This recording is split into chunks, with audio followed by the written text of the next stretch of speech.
This is a really good thing to do if you're a beginner, intermediate or advanced golfer. It's something that you should be doing to try and help you get the best strikes possible for your ability.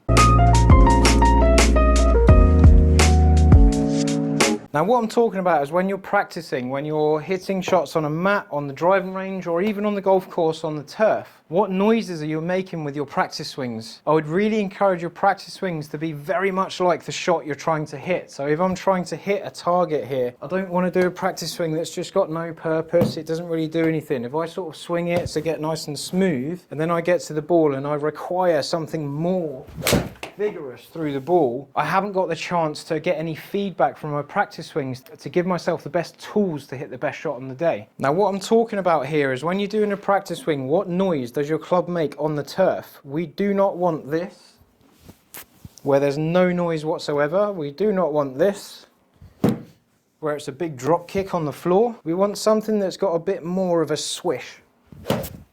There. Now you might get that 2 times out of 10. You might get that 5 times out of 10. But the more you do it, the more you rehearse it, you're trying to get yourself up from your current ability to get that noise more often. You're fishing for the floor, you're fishing for where that strike is interacting with the turf. Now if you're on grass and you hit the ground a bit too hard, and then you pick up some mud and you get loads of mud on your club face, you take yourself away from the shot to clean the club, and then you go back to the ball and you kind of start all over again, or you don't do a practice swing again and you haven't got a feeling to put straight onto the golf ball. Ideally, we want to be able to put a swing here that reflects what we're trying to do on the shot, so we can step forward and repeat that same feeling while it's fresh.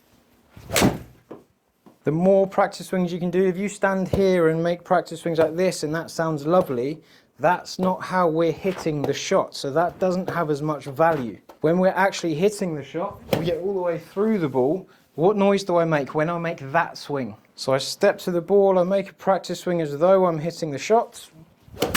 I'm happy with that noise. I step forward, I repeat. Now if I stand here and absolutely miss the floor completely, I don't want to then stand there up to the ball and try and get down to the ground, because I might compensate for that missing on the first one. I really want to keep going. No, miss the floor. No, no good. That's not going to help. As soon as I get that nice strike, that nice sound, step forward, repeat. Lovely. Give your practice swings a little bit of purpose. Use them to train you to get better ball striking. Use them to train you to interact with the turf more efficiently, more effectively, more often.